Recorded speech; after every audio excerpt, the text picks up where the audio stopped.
Eu acho que a gente já está ao vivo. Pelo que eu estou vendo, estamos 14 segundos já. Já, né? Isso. Gente, boa noite. Paz e graça a todos vocês, nossos estudantes, pessoas da comunidade que nos têm acompanhado, têm caminhado conosco nessas lives. Hoje estamos dando sequência às discussões que nós temos programado aí para o mês de setembro, especialmente essa temática ou esse mês que é dedicado à campanha então do Setembro Amarelo, né? Uma campanha dedicada à prevenção ao suicídio. E desta feita nós vamos dedicar hoje essa live para conversarmos um pouco sobre práticas de prevenção em saúde e o enfrentamento do suicídio no contexto religioso, né? A gente vai ter aqui, teve a grata satisfação de ter conosco um dos nossos colegas psicólogos que atua na cidade de Joinville, atuou também em outras regiões, depois ele vai contar um pouco, mas é um colega que vem sendo aí um parceiro de trabalho, de diálogos e de discussões, que é o Pierre, e nós vamos então hoje conduzir essa conversa. Para vocês que estão nos acompanhando pela primeira vez, né, meu nome é Orlando Golonda, sou professor da graduação em teologia e sou psicólogo também, além da formação em teologia, ok?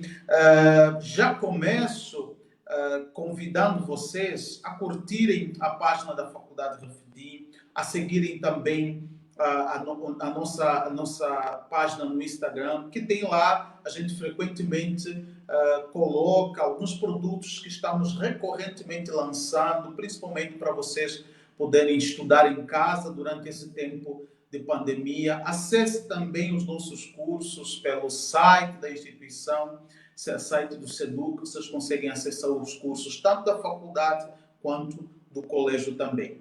Pierre, meu querido, obrigado pela disponibilidade de estar com a gente.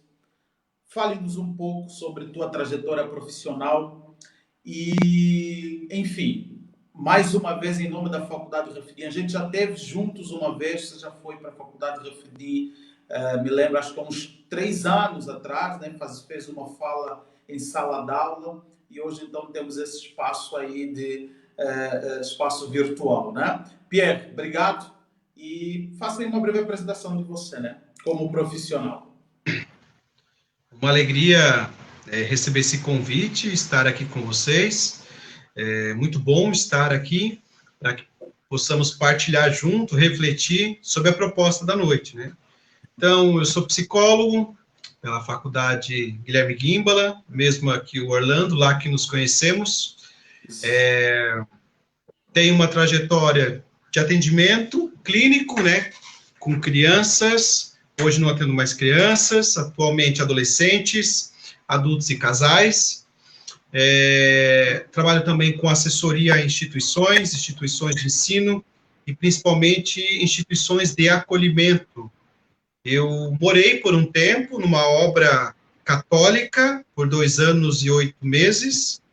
Lá eu atuei como missionário, né, da Igreja Católica, mas também como psicólogo depois de um tempo, né? E hoje ainda atuo nessa comunidade, hoje somente como psicólogo, de uma forma oferecendo assessoria e também outras instituições de acolhimento, acolhimento de crianças, com professores, em escolas, trabalhando várias temáticas atuais. E hoje estamos aqui para debater esse assunto, que é o assunto deste mês aí, que o Brasil está discutindo, né?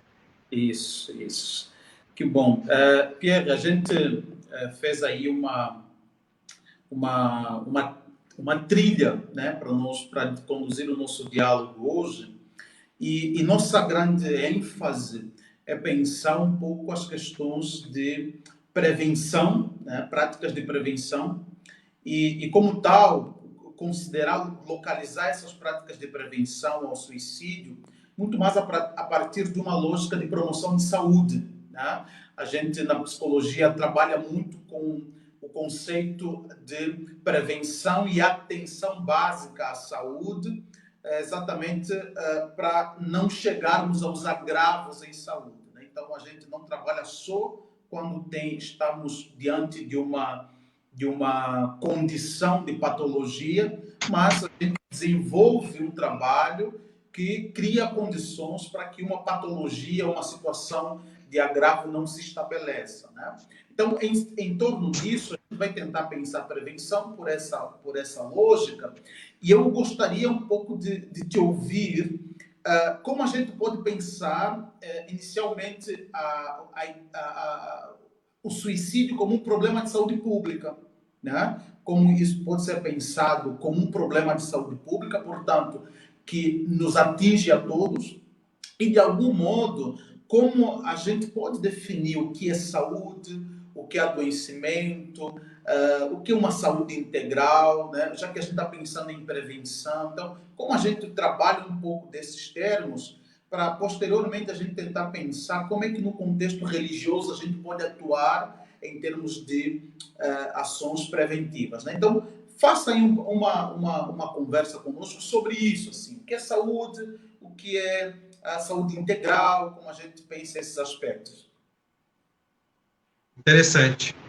Pensando saúde como, né, um desenvolvimento, um bem-estar, a promoção de um equilíbrio biopsicossocial e espiritual, acho que é um grande ponto de partida, né?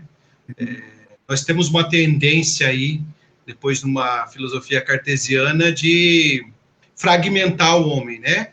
E em cada lugar ver o homem de uma forma. Então, se vai ao médico, dependendo do médico, não todos, claro, vai se ver apenas aquela parte na qual ele é especialista, ou se vai comer e acredita que somente o nutricionista pode dizer, e aí se vai para a igreja e vamos falar somente da salvação no sentido pós-corpóreo, né? No sentido da visão cosmológica cristã, e acaba ficando um ser humano desintegrado, né? Como nós talvez poderíamos pensar hoje esses embates, esses desafios, de ter uma visão mais integrada desse ser humano, que você não leva uma parte, né?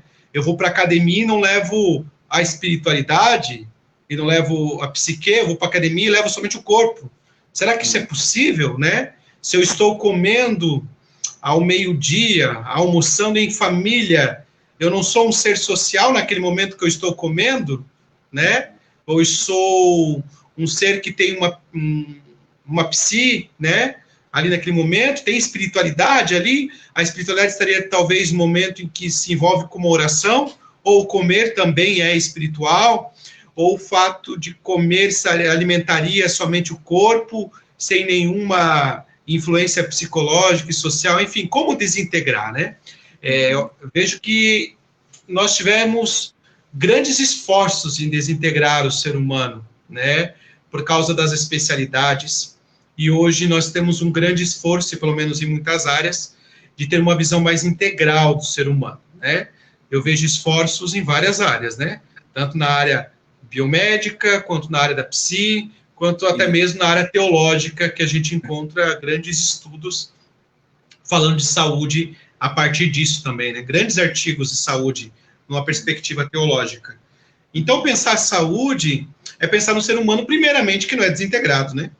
Acho que quando estou no parque, eu estou promovendo a minha saúde. Essa questão de saúde e doença, me permita, Orlando, falar, já que tem um público que faz teologia aqui, tem uma questão também, uma prevalência no sentido de um olhar mais específico de uma saúde de ausência de doença.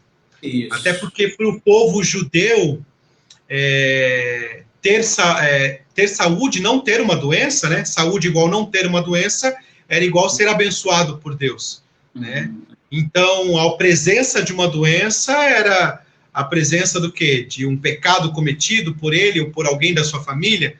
Enfim, então, saúde igual a bênção, igual a ausência de doença, e por uma visão, né, que nós podemos, de alguma forma, trabalhar isso, né? Então, de que forma podemos pensar a saúde?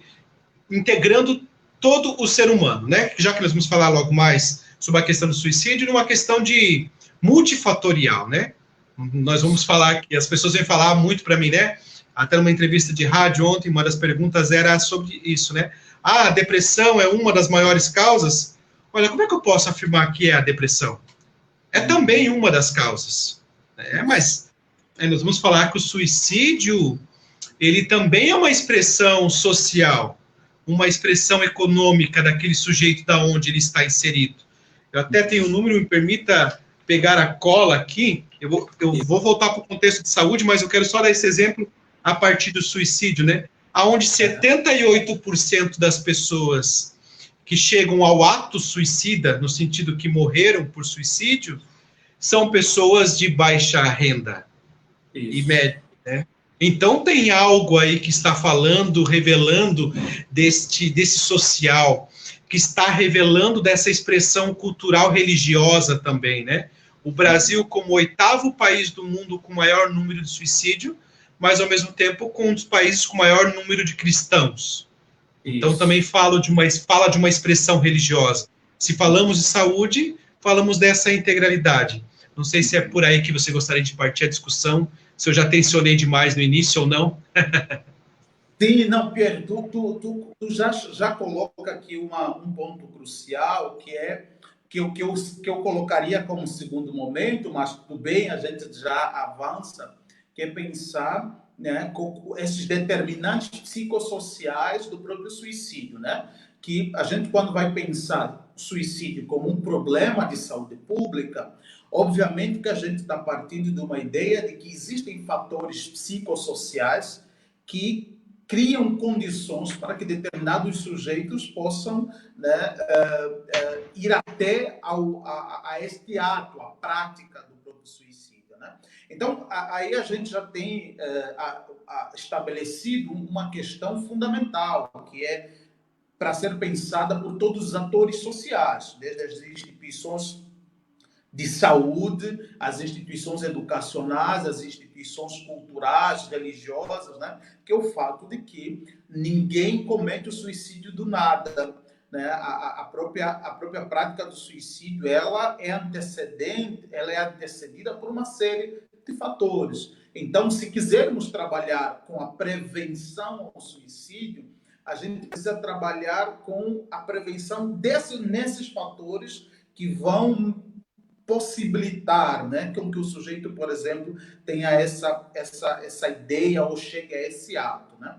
Então, nesse sentido, acho que nós podemos agora, Pierre, pensar um pouco sobre que aspectos psicossociais no contexto brasileiro, né? Você levantou aí alguns dados, que aspectos psicossociais eles têm sido recorrentes para pensarmos como aspectos que potencializam a ideação suicida. Tá? Acho que por aí a gente vai e depois vê outras questões. Sim, vamos conversando, né? Pensando na prevenção, a gente sabe que a qualidade de vida é um dos maiores, uma grande prevenção ao suicídio, né? Se a pessoa tem acesso à qualidade de vida. E se falamos de qualidade de vida, falamos de uma vida integral. E para se ter uma qualidade de vida, vamos pensar o seguinte: um sujeito, coisa básica, que consiga dormir de 6 a 8 horas por dia, num ambiente escuro, né, livre de barulho, certo? Num colchão que não tenha, não afete a sua coluna. Comecei pelo sono. Coisa básica do ser humano, aonde nós passamos, em média, 1/3 da nossa vida dormindo. Então, se eu estou de bem com o meu sono, eu estou de bem com 1/3 da minha vida, correto? Né? Partindo dessa premissa. Quais são as condições que as pessoas têm de ter essa qualidade de sono, aonde muitos precisam fazer hora extra? Por exemplo, para dar conta de sustentar os seus, né? Quais são aí as condições de poder comprar um colchão, né? Ou inclusive, de ter um quarto, né, específico. Agora eu parto aqui para um casal, por exemplo, que consiga ter a sua vida íntima preservada, né, para poder manter os vínculos familiares, né? Então, as crianças no quarto, o casal tendo o seu quarto. Quantos cômodos tem a as casas de nossos brasileiros hoje, ou das pessoas que estão na nossa comunidade, e aí eu refiro o pessoal, né, nas comunidades evangélicas, cristãs, ou tantas outras comunidades com outras expressões, né? Então, como é que é esta casa? Já começa por aí. Eu acompanhava um grupo de pessoas que está fazendo educação financeira, achei interessante que uma das prioridades de uma das participantes era comprar um blackout. Né? E para ela não é luxo, é necessidade de dormir. Né? Então, assim, para outros pode parecer que ela precisa naquele momento, e sabe aquela coisa quando a gente diz que num ato de caridade a gente quer dizer para o outro que ele precisa? Né? E para ela, para dormir, seria isso. E aí nós vamos falar do quê? Dos potenciais de um sono de qualidade. Né? De alcançar o sono REM, do conteúdo que ele aprende vai para a memória a longo prazo, que ele vai influencia diretamente no humor, então a forma com que acorda é a forma com que vai trabalhar, disponibilidade ao trabalho, o humor estável, as relações que serão afetadas. Eu peguei aqui apenas um ponto da roda da vida com tantas coisas, que se nós formos pensar nessas condições psicossociais, de que tudo que impacta aí. Então, tantas coisas vão impactar, eu peguei uma questão econômica aqui, de acesso ao trabalho, de acesso à moradia, de acesso a uma dignidade no dormir. Vamos pensar aqui de comer, né? Tanto se fala de uma alimentação balanceada, né? Acho que as pessoas que acompanham aqui brincam, já devem ter ouvido falar isso, né? Ah, aquela pessoa está enfesada, né? No sentido de quando fui estudar enfesada, me chamou muita atenção, né? Uma pessoa cheia de fezes, né? E as nutricionistas falam disso muito bem, né? Se o intestino não está funcionando bem, logo não está sintetizando o que é necessário para produzir serotonina. Então, a pessoa, de fato, altera o humor quando ela tem uma prisão de ventre. Então, por isso, o termo enfesar, né? E aí vamos pensar na alimentação hoje que a gente oferece nas nossas cestas básicas, por exemplo. Não estou dizendo que a cesta básica ela está errada, mas ela não é rica em fibra, né? E a gente quer que ela tenha saúde mental, as pessoas, que elas tenham fé e acreditem que a vida vai dar certo, mas elas não têm uma alimentação de qualidade, ainda é uma alimentação restrita, uma alimentação mais elitizada, de não ter acesso ao açúcar refinado, outro tipo de açúcar, ou até mesmo uma alimentação sem açúcar. Estou indo para alguns pontos assim, que vão dizendo muitas coisas, das relações sociais propriamente ditas, né? Eu vejo assim a configuração, por exemplo, de adolescentes que vêm de periferia e têm as suas tatuagens, né, as marcas no corpo, que revelam já de onde veio. Não tem como dizer que não, né? Revela uma marca de onde veio, e com isso já tem os seus embates sociais clássicos, né? De uma procura de emprego, de uma entrada dependendo do ambiente social, né?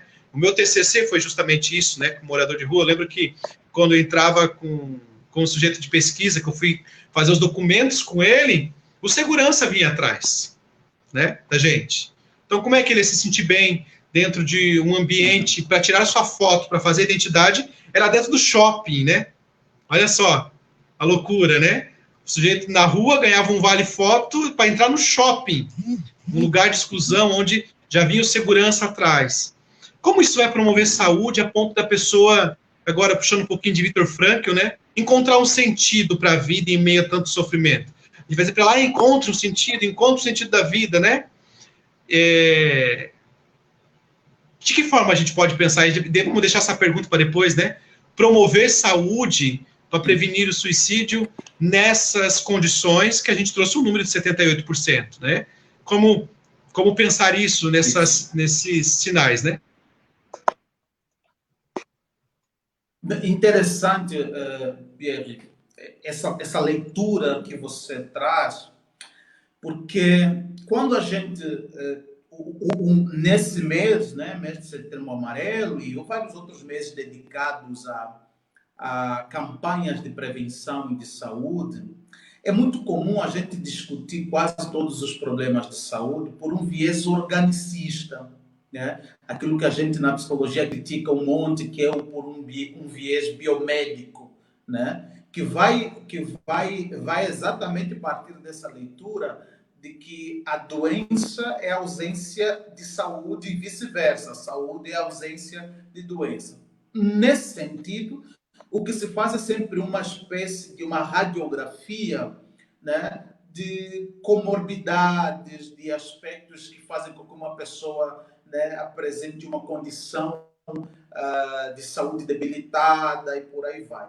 Você está nos levando a pensar, então, que a saúde tem a ver também com questões práticas do dia a dia, né? Desde a alimentação, o modo como eu vou dormir, se eu tenho habitação, o modo como os meus vínculos de trabalho estão estabelecidos, se eu sofro assédio no trabalho ou não, por exemplo, se eu tenho segurança pública ou não, e vários outros aspectos, né?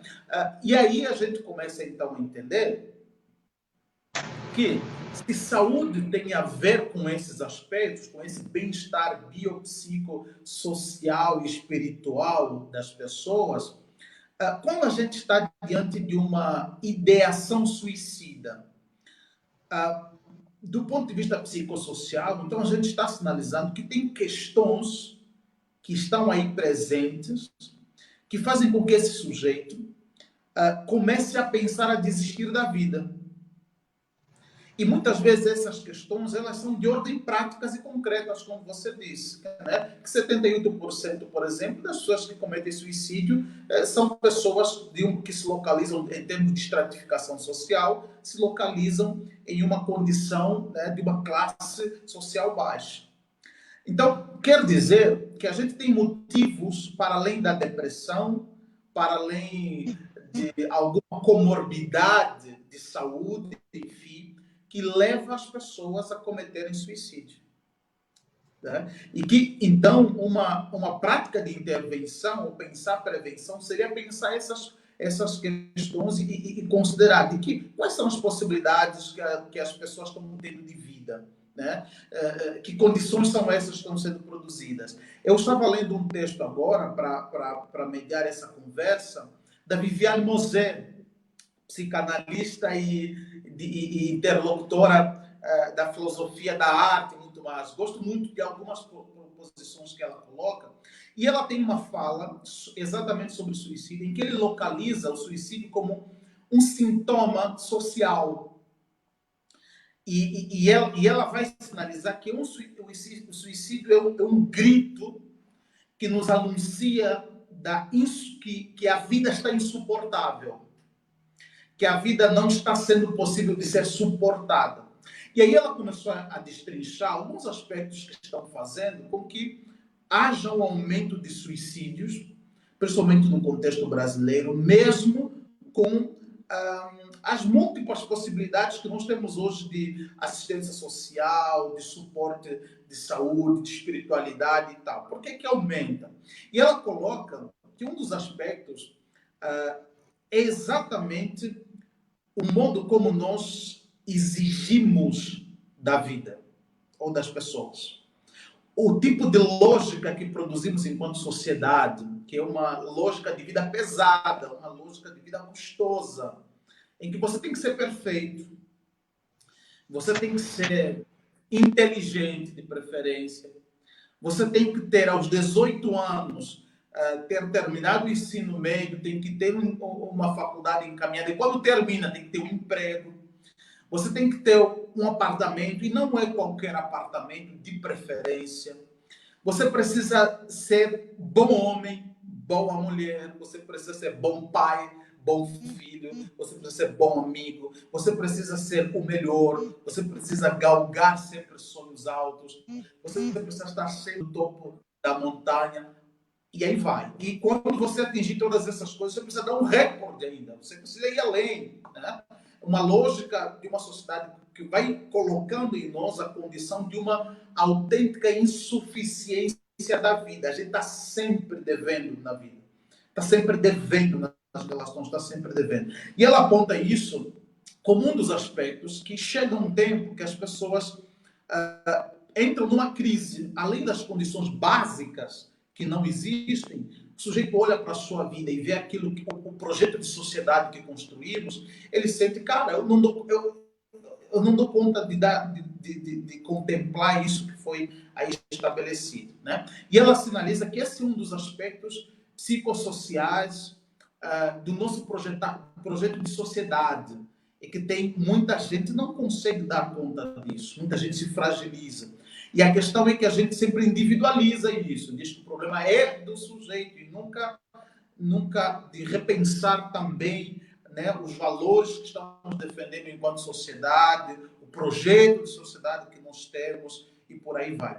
O que tu tens a dialogar com isso? O que tu acha sobre essas questões? De pensar o suicídio também como um problema do projeto de sociedade que nós temos. O que não significa que o suicídio a ideação suicida só acontece no nosso século. Pelo contrário, historicamente a gente sempre teve, né, essas experiências. Mas me chamou a atenção essa leitura que ela faz. Sim. O ser humano, na visão da psicanálise, ele tem uma falta constituinte, né? Que o faz desejar. A questão é de que forma que o sistema se apropria dessa falta, né? De certa forma, o mercado se aproveita da falta constituinte do sujeito, prometendo uma completude que não se alcança, né? E é aquela coisa que muitos já experimentaram numa questão materialista, né? Que é alcançar isso depois que comprar aquele celular, tudo vai mudar, com aquele carro vai passar, depois que comprar a casa vai melhorar, depois daquela festa, enfim, isso que você citou, não se alcança, mas a oferta de um produto, o mercado se aproveita disso, né? Com promessas. O Bauman tem uma frase, eu até separei dele aqui, que nós temos que tomar cuidado também, né? Ele fala que o mundo globalizado potencializa a cobiça e transformou o sagrado em consumo. Às vezes, até mesmo o sagrado vira consumo, né? Se eu fizer aquele retiro ou fizer aquela faculdade, então pode ser que agora eu esteja preenchido, completo, né? Desculpa fazer essa crítica também, mas é necessário de se pensar isso com promessas que se tem hoje de algo que parece que não se permite passar pelo sofrimento. Com isso, eu vou te pedir um adendo sobre até a questão da palavra morte. Eu estava estudando hoje à tarde também um artigo de ciência da religião da Universidade Federal de Juiz de Fora, e discute a morte e a religião, bem interessante esse artigo. E daí a reflexão sobre a morte no contexto ocidental. Se nós formos pensar no Ocidente, né, nós temos que diferenciar um pouco essa constituição da morte. Sócrates, quando vai trazer a morte, ele já faz uma reflexão: será que a morte é tudo de ruim mesmo? Ou tem algo de bom também que nós estamos fugindo disso, né? Vai que ali está a nossa resposta. Ele faz essa jogadinha porque parece que a morte sempre vem como algo ruim, né? Ele deixa essa pergunta em aberto. Mas quando nós vamos ver, até na questão da Idade Média, na primeira Idade Média ali, a questão dos moribundos, né? Quando chegava-se a morte, a pessoa se deparava com a sua morte e a família ao redor. A gente vê isso nos filmes que retratam, por exemplo, morte de reis, né? A gente vai lembrar disso, né? Do rei lá morrendo, se despedindo das pessoas ao redor. E aí nós vamos ver que, por exemplo, naquela época a criança vinha de muitos lugares, até mesmo do repolho, né? Da cegonha, do repolho, sei lá de onde que vinha a criança, as respostas, né? Mas a criança sabia como se morria, porque a criança assistia uma pessoa morrer até seus últimos instantes do lado da cama. E a morte, ela foi deslocada para o hospital. Esse deslocamento da morte para o hospital, de certa forma, é por uma exigência de uma vida bela, da bela vida, de que a morte não pode estar tão aparente aqui. Essa luta pela vida desenfreada, né? De manter viva a pessoa a qualquer custo, e essa reflexão nós fazemos em cuidados paliativos, que eu não quero entrar aqui, mas, de certa forma, muitas vezes negligenciando isso tudo, a ponto de que para a criança se fala que é uma estrelinha no céu. E nós vemos que antes ela via a pessoa morrer, Isso. E depois está aqui e vira uma estrelinha. Eu estou falando da relação do sujeito com a morte, para poder chegar no que você trouxe antes, né? Dessa constituição. Então, nessa busca desenfreada pela vida, até mesmo os corpos são tratados de outra forma, né? Então, eu vejo a pessoa morrer, mas eu não vejo os cuidados que são. Eu terceirizo, né? Eu terceirizo para a funerária, o necrotério. O outro vê se está morto, não é mais a família que vê que está morto. O ritual foi transformado, já não tem mais um ritual religioso de despedida na hora da morte, mas o ritual médico de passagem da morte. E essa relação com a morte, o corpo vem depois vestidinho, com flores, né? Para, de certa forma, satisfazer os que estão vivos, para que não sofram, para que não entrem em contato com o sofrimento, né? Isso se faz se afastar da morte do outro e se afastar da minha morte, né? Porque se eu existo, logo eu vou morrer. Uma verdade absoluta. Isso. Mas essa busca do ser humano de se afastar. E aí eu volto agora, chegando aqui. Quando nós vamos ver que há uma busca pela morte através do suicídio, há um rompimento desse ciclo, entende? E há um vazio social ali, de por que essa pessoa rompeu este ciclo tão naturalizado. Nascer, crescer, reproduzir, morrer, ou uma morte fatal por um acidente, enfim. Mas o que acontece que essa pessoa rompe? Então, quando a pessoa rompe, não é somente ela que rompe, ela está denunciando também, falando de falta, uma falta social, uma falta daquele coletivo. Porque a pergunta é por que ele morreu, mas há o silêncio ao redor de todos, do familiar, do que eu deixei de fazer. O que eu poderia ter feito, né? Isso. E gera essa angústia ali do coletivo. Oi? Pode falar. Isso, só não é um raciocínio, tá? Mas você está numa lógica muito bacana que eu não gostaria de deixar de perder aqui uma coisa, que é o fato de que, inclusive, quando alguém morre por suicídio, leva-se muito tempo para anunciar isso, né? Era como se alguém que morre por suicídio, ele feriu tanto a nossa estrutura social que nós, de fato, nem sequer temos condições de falar disso. Os dados são ocultados, não se divulga esses aspectos. Acho que vai muito nessa direção que você coloca, né? Por que isso é difícil de ser, inclusive, elaborado da forma da palavra? Porque está falando de nós, está nos afetando, está nos dizendo de uma falta que não é só de quem morreu, mas é também de nós que não conseguimos, por exemplo, né, que fomos feridos por essa inscrição, né, de morte que o outro me faz. Né? Muito interessante essa linha que você está trazendo. E aí, de fato, nos coloca num problema social. É uma problemática que não é só do indivíduo que morre, mas é, de fato, da gente. Desculpa, cara, é que eu me empolguei. Tranquilo. Então, continua. Trazer isso à palavra, né, significar, dar nome para isso, é muito delicado e é um sofrimento para aqueles que ficam. E aí vem os medos, né, os estigmas sociais. Até mesmo pensarmos numa construção social, se nós estamos num país, né, no Ocidente, que tem uma constituição do seu pensamento, através de um pensamento judaico-cristão, né, aonde pela religião o suicídio é condenado, né? Bem, historicamente nós encontramos que, eu não sei como que isso se deu no meio, depois da Reforma Protestante, mas muitas vezes nós encontramos na história do catolicismo que pessoas que cometiam suicídio não eram dignas de serem enterradas no mesmo cemitério que os demais da comunidade.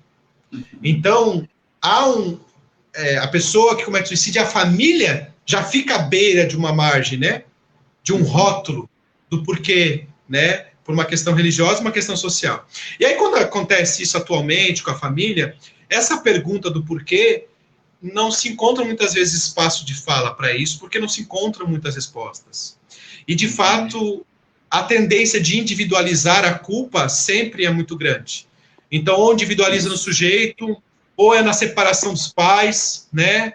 Ah, foi a separação dos pais. Ah, ou foi as drogas. Parece que quando acha um nome, apazigua o sofrimento daqueles que ficaram. Parece que precisa encontrar, e não, quando a gente faz uma leitura multifatorial de diversos fatores, né, parece que não apazigua o sujeito, porque precisa dar um nome para isso de alguém específico, né? E pensando nessa questão ainda, né, de que reflexão que isso traz depois, né, para o coletivo. O coletivo tem medo de trazer depois a reflexão, com medo do quê? Nós vemos que no jornalismo, por exemplo, não se anuncia, com medo que desperte mais ideação suicida naquela comunidade, naquela cidade. Então, isso não se é anunciado em jornal, em lugar nenhum. A comunidade religiosa também fica com medo de falar. Se fala mais, pode ser que desperte mais. Se não fala, está sendo negligente. Parece que fica sempre numa linha tênue, num limbo que não consegue sair, entende? Não consegue pensar outras possibilidades. Até mesmo quando as pessoas, né, de auxílio pastoral chegam num velório de uma pessoa que se suicidou, têm dificuldades de encontrar respostas do que falar, né? Ah, desculpa entrar nisso, mas vai para o céu, não vai? E há um sofrimento do agente pastoral aí também, nesse momento, né? Do que ele pode fazer nesse sentido. Então, quando nós vamos pensar isso tudo, é tanta coisa para se pensar, e que às vezes o medo daqueles que ficam de entrar no assunto e desenvolver aí outras pessoas que estão já no sofrimento psíquico e pode encontrar uma possibilidade no suicídio, porque o suicídio é uma forma de acabar com o sofrimento e não com a vida, de fato, né? Eles buscam muitas vezes acabar com o sofrimento e não propriamente com a vida, né? Não, do que nós podemos pensar de possibilidades, né? São coisas aí que nós vamos conversar um pouquinho mais ainda, né, Orlando? Legal.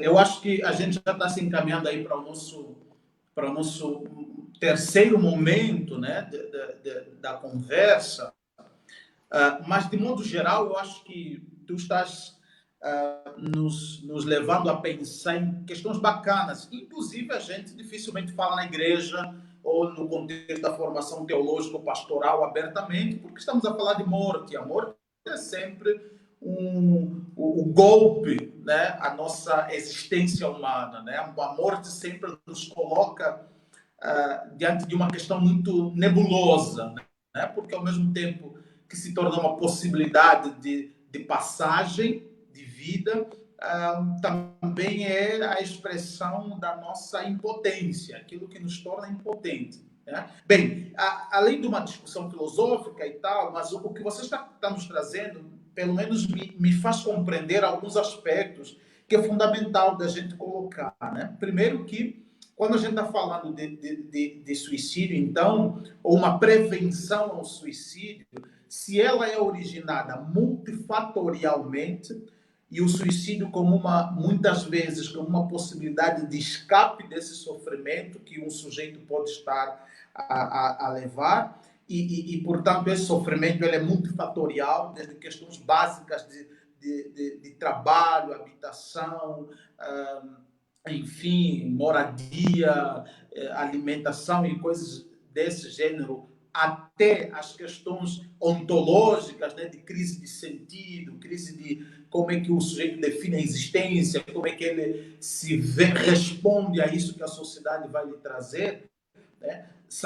Levando em conta esses todos os aspectos, a gente vai definir que, olha, a questão do suicídio é sempre uma questão multifatorial. Portanto, se ele é multifatorial, só há possibilidade de pensar prevenção ao suicídio multifatorialmente, né? Cuidando das diversas instâncias que compõem a vida das pessoas, desde as instâncias como prover o básico e o fundamental para que as pessoas consigam viver, né? Aquilo que você disse, o sono, para que elas consigam ter sono de qualidade, e para que elas consigam ter trabalho, para que elas consigam ter educação, alimentação e por aí vai. Né? E eu acho que isso sim é um projeto coletivo, é um projeto de sociedade, é um projeto da gente, né? criarmos o tempo inteiro condições para que as pessoas tenham esse fundamental estabelecido. E, no segundo sentido, tem aí o fato de que, para pensarmos a prevenção ao suicídio, além de uma questão de saúde, além de possibilidades de uma racionalidade biomédica, temos também um questionamento sobre que tipo de vida é essa que nós estamos produzindo de fato, né? Que pode produzir o tempo inteiro sofrimentos, né? A gente tem casos, por exemplo, de uma incidência de suicídios em pessoas, né, que enfrentam muitas vezes alguma espécie de humilhação social, né? A gente viu, por exemplo, o caso do reitor da UFSC, né? Como que aconteceu o reitor relacionado à questão do EAD, né? Então, isso e vários outros casos de pessoas que chegam a cometer o suicídio por uma humilhação social. E a pergunta é como que a gente também, para uma prevenção, precisa ter cuidado nas práticas de humilhação social do outro. Temos pessoas que, inclusive, cometem suicídio por conta da sua orientação sexual, né? Por conta do tensionamento que recebe socialmente, ele acaba chegando a essa prática como possibilidade para escape desse sofrimento. Então, a pergunta é de que modo a gente pode, embora não concordando com a orientação sexual do outro ou de alguém, mas criar condições para não produzir um sofrimento social nessa pessoa. Temos casos recorrentes, principalmente adolescentes, que vão para a ideação suicida depois de uma experiência de abuso sexual, que é muito comum, né?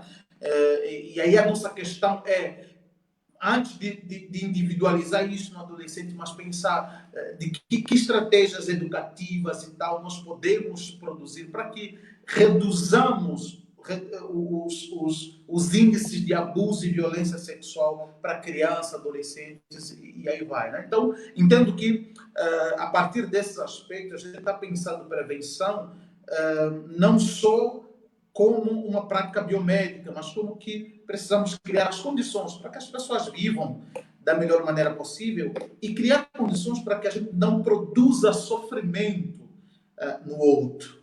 Pelo menos sofrimento a tal ponto que ele não encontre outra saída de vida na vida que não seja a morte, né? E aí, então, eu acho que a gente chega para uma pergunta que eu queria te fazer, né? Que é como a gente fortalece os vínculos comunitários para a prevenção ao suicídio, né? E aí, você como psicólogo, mas que tem uma vivência também transita por comunidades religiosas, eu sou um psicólogo que também transito por comunidades religiosas, como é que a gente pensa, né? Independentemente de qual seja a comunidade religiosa, independentemente de onde seja, mas como é que a gente pensa a comunidade religiosa como uma agência de cuidado e que promove prevenção ao suicídio?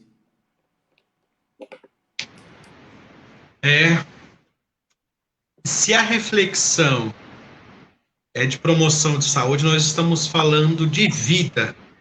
Acho que falar de promoção de dignidade humana, acho que é um grande princípio básico que a comunidade pode fazer com algumas frentes. Eu vou começar pela primeira, e depois vou para a segunda do cuidado, mas a primeira é de uma autorreflexão do discurso, né? Que nós poderíamos perceber o que estamos falando de vida hoje. Qual é a concepção de vida, né? Para os líderes que estão à frente, para as pessoas que ocupam o lugar da palavra, né? De orientação, em todas essas comunidades, por exemplo. Por que eu estou falando disso? Será que nós não estamos extinguindo a vida real dos discursos? Que vida real, Pierre? Essa vida que também passa pelo sofrimento, que também passa pela angústia, e de que a vida não é só vitória, entende? De que a vida, esse bem-estar, a ditadura do bem-estar, a ditadura da autoexigência, né? Eu encontrei nas minhas pesquisas, me preparando para hoje, tem um instituto lá no norte, não sei se você já ouviu falar, Orlando, é o Centro Débora Mesquita. Já ouviu falar? Não vi não. Centro Débora Mesquita. Isso, ela trabalha com promoção de saúde mental lá no norte, em especial uma população evangélica, com enfrentamentos de sofrimento psíquico e muitas vezes com ideação suicida. Tem uma parceria com o CVV, né? Que o CVV é o número 188, lá, que é uma ONG que trabalha também na prevenção ao suicídio. E aí, ela trazia muitos relatos disso, né? De filhos de pastores, de líderes, mulheres, da exigência da comunidade. Acho que essas relações de liderança, comunidade, liderança, precisa ser melhor refletida, essa expectativa que a comunidade gera com o líder a imagem que quer passar, e da descredibilidade que a comunidade às vezes dá ao líder quando o líder está passando por algum tratamento psiquiátrico, por exemplo. Desautoriza o discurso. Parece que aquele que está tomando o medicamento, e aqui nós não somos contra medicamentos, né? A gente não entra na visão biomédica, porém aqueles que têm necessidade, a gente entende que precisam, né? E parece que fica desautorizado, né?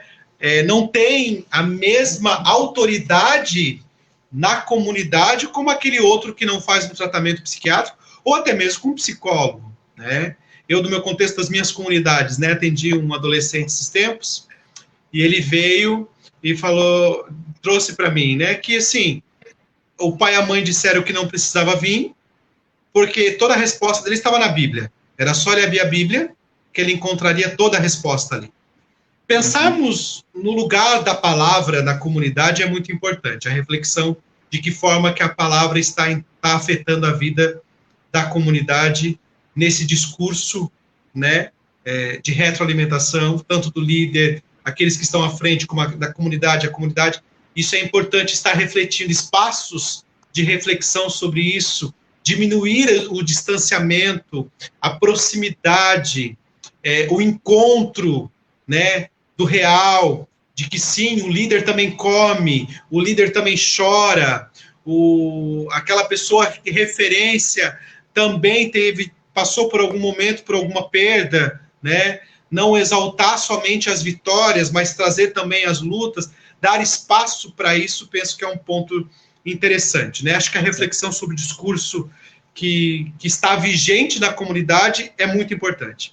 Um outro ponto seria oferecer espaços de reflexão também, diante disso, de um cuidado integral de que a comunidade está oferecendo.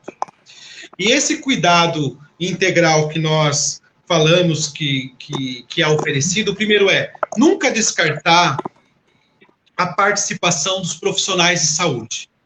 Penso que isso é importante, sabe? Esse preconceito que se tem, às vezes, com profissionais de saúde, porque é falta de fé ou alguma coisa assim, isso precisa ser trabalhado.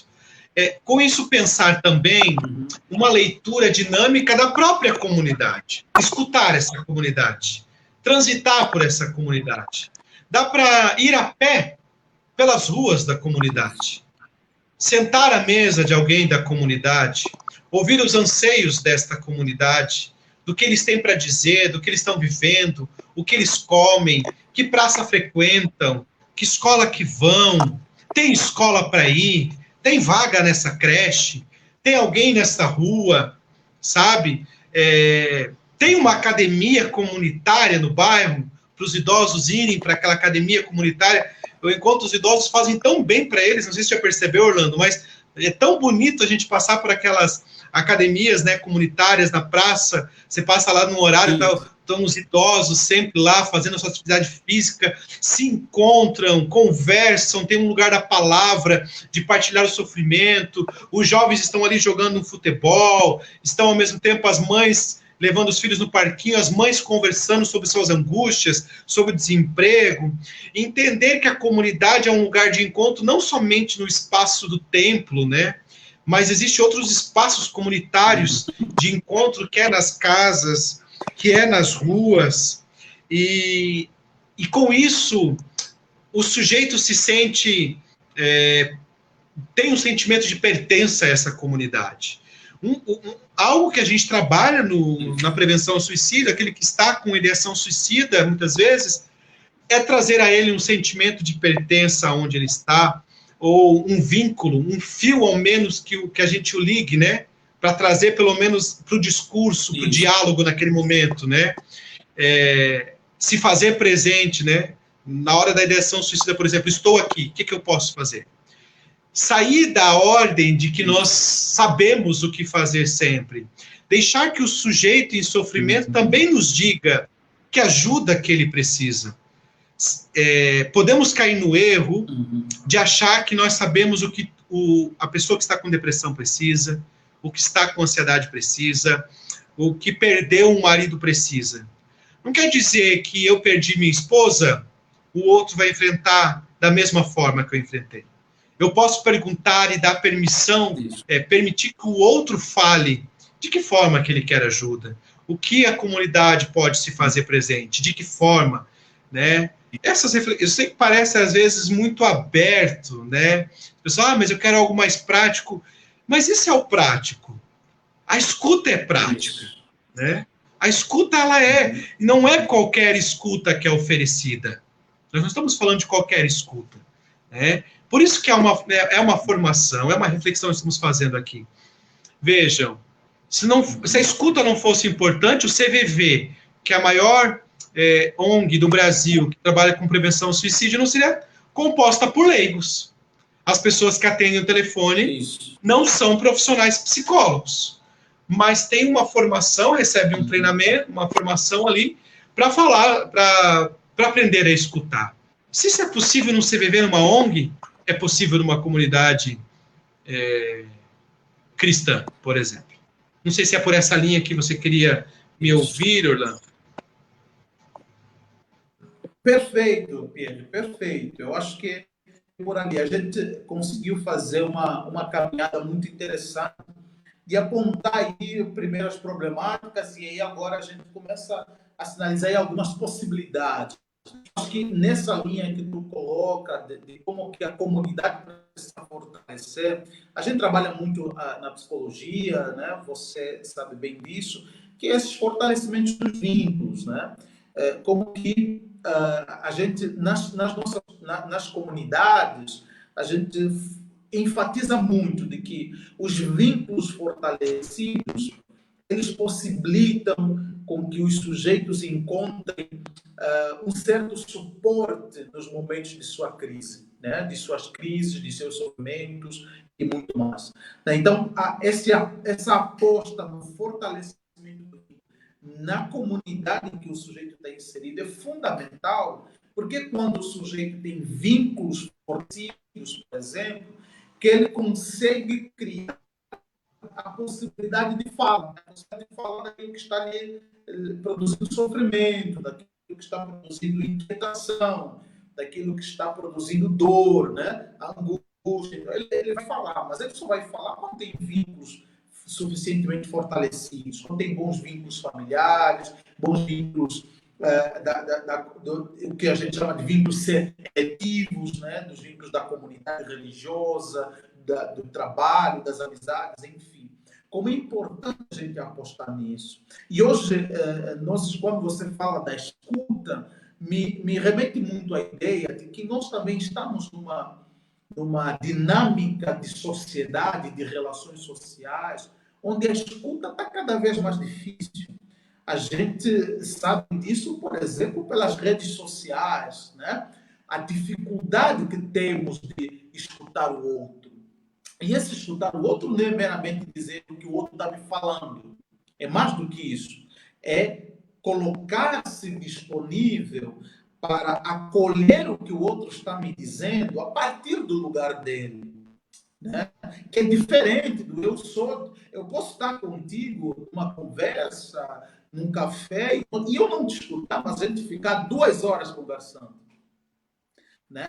E eu não te escutei. Né? Eu acho que a escuta, treinar-se para escutar o outro, é um exercício de alteridade, é um exercício ético, e é fundamental para nós constituirmos redes de suporte. Eu só vou poder falar para para o Pierre, antes de eu chegar para o psicólogo, antes de eu chegar para o psiquiatra, antes de eu procurar a rede médica, às vezes eu só vou conseguir falar para o Pierre, olha, estou com vários nós na garganta. Eu encontro no Pierre uma abertura para aquilo que eu sinto, para ele escutar aquilo que eu sinto, e eu perceber que existe essa sensibilidade de me escutar mesmo. Eu sempre brinco nas aulas de psicologia, introdução à psicologia, quando trabalho a prática de enfrentamento ao luto e tal, e que precisamos, no contexto religioso, trabalhar a ideia de alguém vem e me conta alguma coisa e eu conto para essa pessoa a minha experiência. Isso não é escuta. Mas poxa, uma vez eu estava conversando com alguém, veio alguém lá no meio e falou da experiência dele que perdeu o pai. E aí o outro respondeu, eu também quando perdi o meu pai. Opa, isso não é escuta. Escuta é você compreender que, olha, há sempre uma singularidade na experiência da dor, há uma singularidade nas histórias de vidas e que a gente não tem que necessariamente contar o tempo inteiro as nossas diante da que o outro me traz. Mas escutar é essa postura de acolher e dizer assim, ok, eu quero te ouvir, caminhar contigo, suportar a fala e tal. Eu acho que isso é fundamental, porque quando a gente cria isso numa comunidade religiosa, por exemplo, a gente cria uma rede de proteção, a gente cria uma rede de prevenção. Isso se estabelece na família, isso se estabelece nas amizades, isso se estabelece depois no próprio vínculo, né, de espiritualidade e muito mais. Eu acho que esse é um caminho fundamental para os nossos dias, né? Não é à toa que o número de casos de ideação suicida vem aumentando, porque a gente não está escutando uns aos outros. Isso não significa que só pela escuta a gente resolve o sofrimento do outro. Pelo contrário, é que pela escuta a gente pelo menos consegue fazer a pergunta: o que eu posso fazer? O que eu posso mediar diante desse teu sofrimento? E aí, às vezes a mediação vai ser um encaminhamento para um psicólogo, um encaminhamento para um psiquiatra, um alerta para a família, e aí vai, né? Tu querias falar alguma coisa, Pierre? É que eu penso que tem um dilema na hora que o outro traz algo para nós, diante Isso. desse momento social que a gente está vivendo. Por exemplo, o sujeito se vê da seguinte forma: o Orlando chega para mim e me diz, né, traz um sofrimento, e ao ele falar do sofrimento dele, vamos pensar aqui, falou que perdeu o emprego, por exemplo. Isso. Eu vejo uma abertura de falar da minha dificuldade do emprego, porque eu não tenho quem escute. Isso. Parece que eu me encontro na dor do outro, a minha dor se encontra com a dor do outro, e aí eu preciso falar. Dois sujeitos que precisam falar, entende? Já vem por aí. Se eu não escuto é porque eu não falo. Né? Se eu falo de mim e não escuto é porque eu não tenho onde falar, não tenho quem me escute. Já começa por aí, eu avaliar a minha saúde mental. Né? E o segundo ponto é que alguns não querem escutar porque tem medo de que tem que fazer alguma coisa. E aí o medo de não saber o que fazer. Não estou dizendo que esses são os únicos fatores. Estou pensando algumas possibilidades que passam na cabeça das pessoas nesses momentos, né? E aí pensando assim, eu tenho que fazer alguma coisa e eu não sei o que fazer, então nem vou escutar, né? Já corto, tá, beleza, então. Porque há a exigência, é uma exigência capital do momento de que tudo nós temos que saber, entendeu? Tudo nós temos que ter saber o que fazer, ter uma resposta para tudo. E quem disse que tem que ter, né? Eu posso dizer que, olha, eu não sei como é que eu posso te ajudar. Posso te ajudar a marcar um psicólogo? É isso? Ou eu posso te levar até alguém que saiba. Quem disse que eu preciso saber, né? Posso procurar saber. Acredito que essa questão de uma abertura, né, de que eu não preciso saber e que eu posso buscar ajuda, muda bastante coisa, né? Sim, concordo plenamente contigo, Pedro. Cara, nosso tempo está dando, afinal, temos aqui fizemos algumas perguntas, né? Vou tentar sintetizem um pouco de tudo que nós conversamos. Tem aqui uma que eu acho que foi feita, essa aqui tu já acabou abordando, deixa eu ver aqui, como tem aqui do Lucas Martins. Nossa, esse é bem prático, cara. Diz assim, ó, como processar uma gestão para que os lixos não sejam armazenados no campo da mente, né?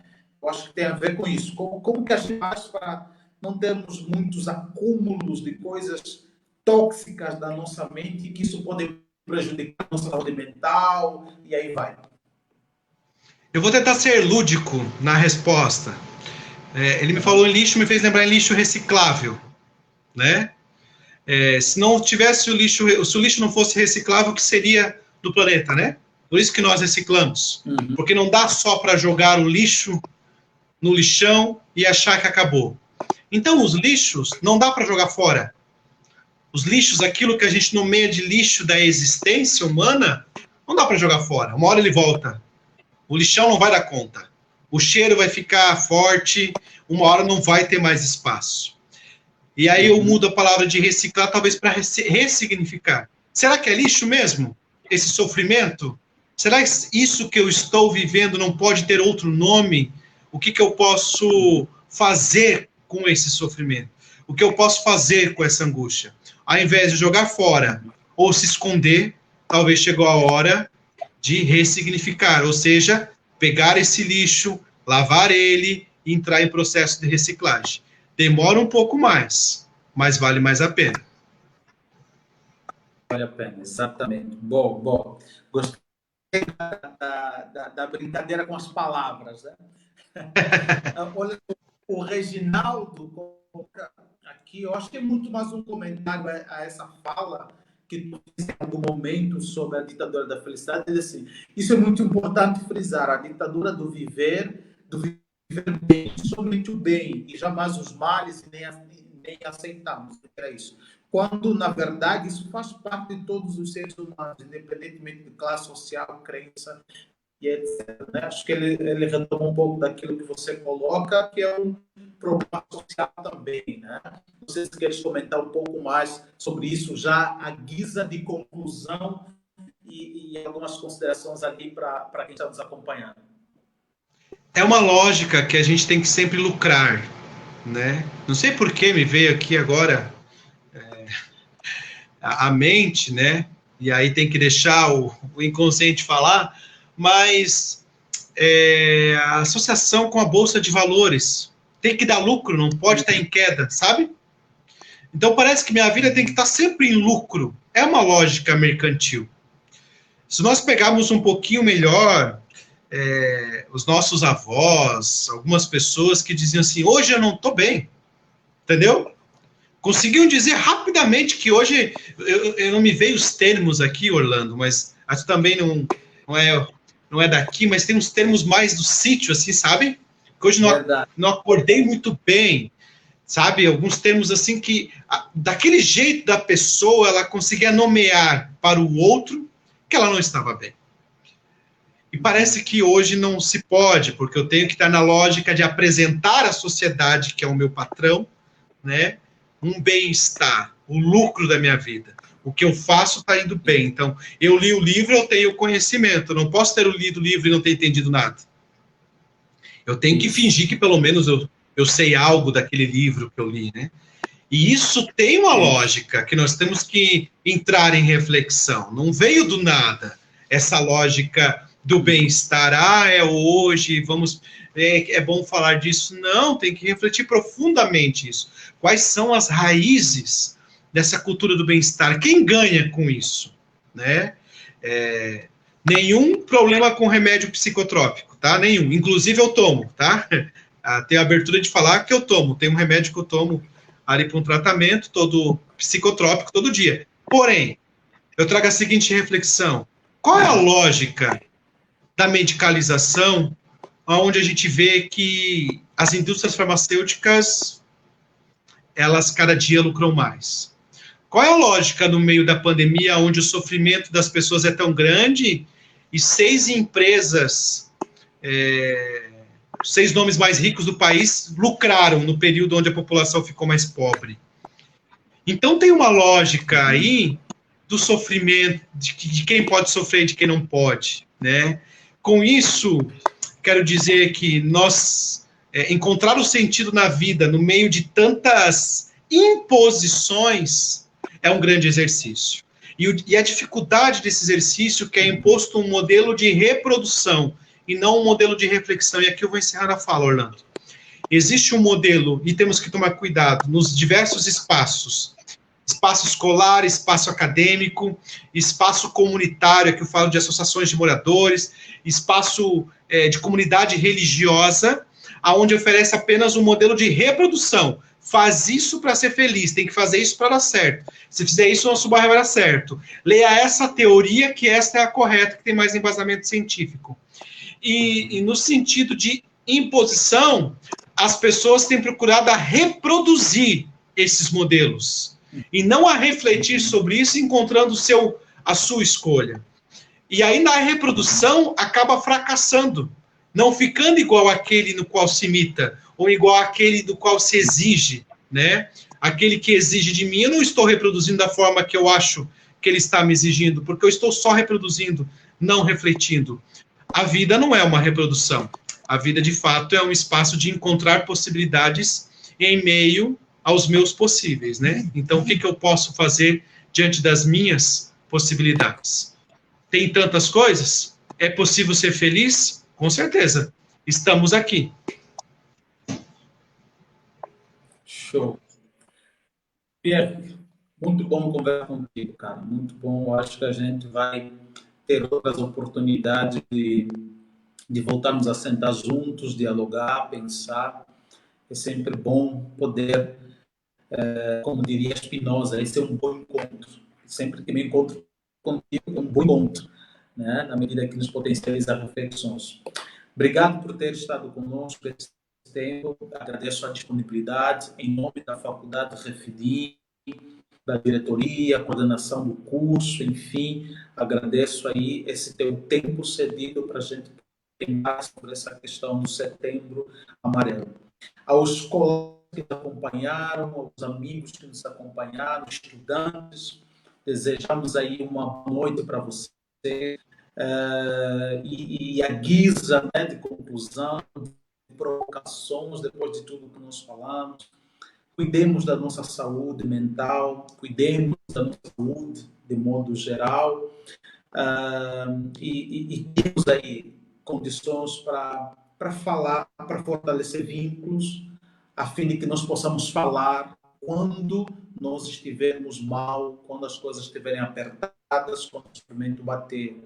Que criemos nas nossas comunidades religiosas espaços pastorais, espaços de acolhimento, espaços de escuta, né? Espaços disso que chama de reflexão,